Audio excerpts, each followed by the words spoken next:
Alors là, les Turcs, je peux vous dire que vous avez perdu ce match. Vous avez perdu ce quart de finale contre les Pays-Bas. Mais cette équipe de Turquie a gagné tout mon respect. Je vous le dis, ils ont gagné tout mon respect. Ils ont montré c'était quoi le vrai football, le vrai sens du football. Montrer de l'envie sur un terrain, avoir envie de gagner, avoir envie d'aller tout arracher sur un terrain de football. Et ça, rien que pour ça, franchement, respect. La combativité des Turcs aujourd'hui sur ce terrain, elle est tout à fait respectable. Et j'ai beaucoup plus de respect pour une équipe de Turquie qui se fait éliminer en quart de finale. Mais de cette manière-là, en montrant de l'envie, en montrant vraiment de la combativité, plutôt que des équipes comme l'équipe de l'Angleterre ou l'équipe de France qui arrivent en demi-finale. En me proposant rien du tout, en me proposant aucun jeu, en proposant aucune combativité. Alors que là, les Turcs, les mecs, ils ont donné leur vie pour ce match. Moi, je me suis toujours posé la question, je me suis dit, comment ça se fait que les Turcs, à chaque fois, tu vois un Turc, il a plein de cernes comme ça. Et on le voit, Çalhanoğlu, on le voit avec Arda Güler. Tous les joueurs turcs, ils ont plein de cernes. Mais tu m'étonnes avec les kilomètres qu'ils font par un match, avec la distance qu'ils parcourent sur un match, avec la combativité qu'ils mettent dans un match, tu m'étonnes qu'ils vont avoir des cernes pareils. Le pauvre, l'attaquant turc, Yilmaz. Dans le match contre l'Autriche, rien qu'à le voir jouer, rien qu'à le voir courir, j'étais fatigué à sa place. Là, pareil, dans ce match contre les Pays-Bas, il n'a pas arrêté de courir du début à la fin. Et encore, là, je parle des courses. Je parle des kilomètres parcourus. Mais je vous parle même pas de la combativité dans les engagements. Le nombre de coups qu'ils ont reçus. Le nombre de coups qu'ils ont reçus dans ce match. C'est une dinguerie, les gars. C'est une dinguerie. Moi, à leur place, demain, je vais au commissariat, je porte plainte. T'as des joueurs, ils se sont fait écraser des tibias. Des joueurs, ils se sont fait écraser des mollets.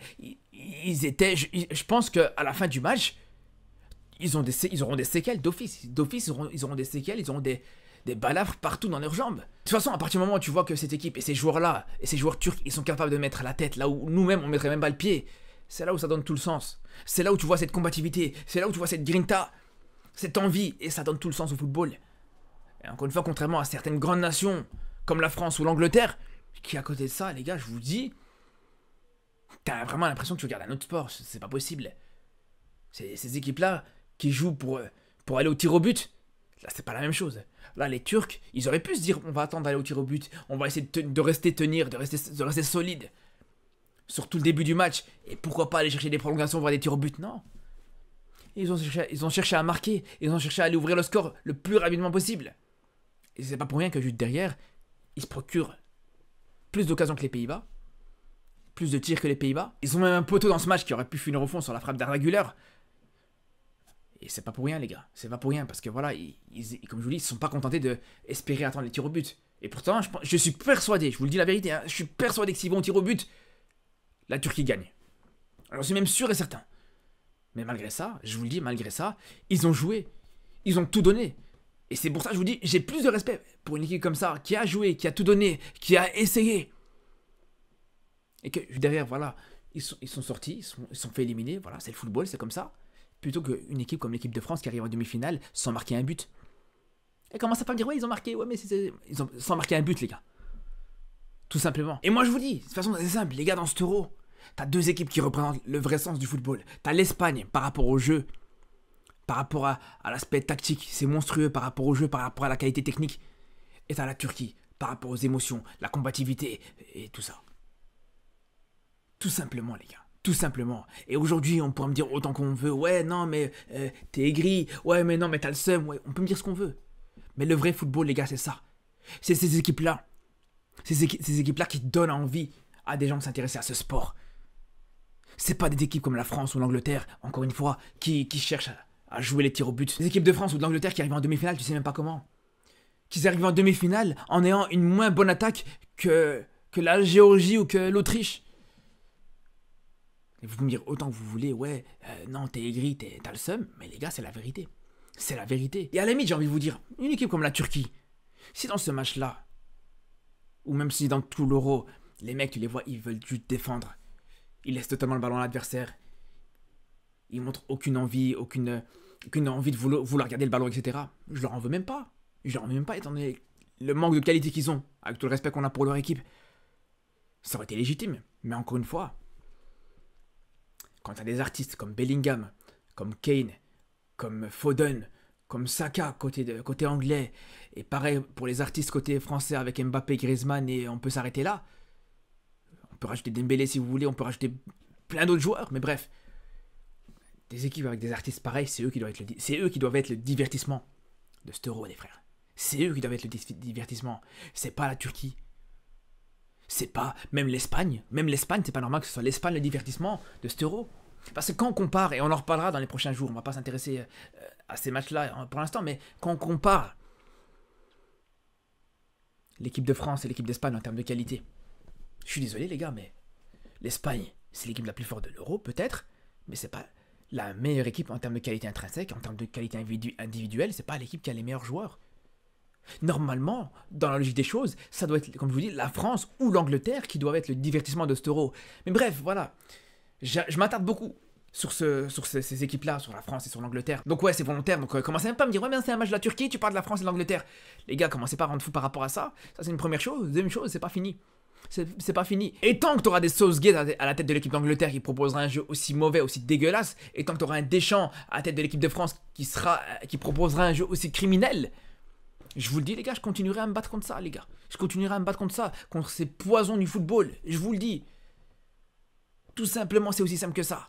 Et heureusement que d'un côté, tu as des poisons du football, mais d'un côté, tu as des vaccins pour le football. Avec encore une fois la Turquie, avec l'Espagne, avec la Suisse aussi. J'en ai parlé dans la vidéo, dans le débrief du match contre l'Angleterre.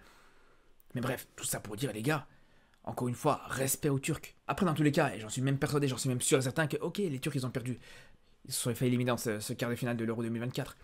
Mais je pense que cette équipe, elle a vraiment des bonnes choses qui l'attendent dans l'avenir. Vraiment. Il y a des joueurs, vraiment comme Arda Güler, qui fait un Euro exceptionnel. Pour son jeune âge.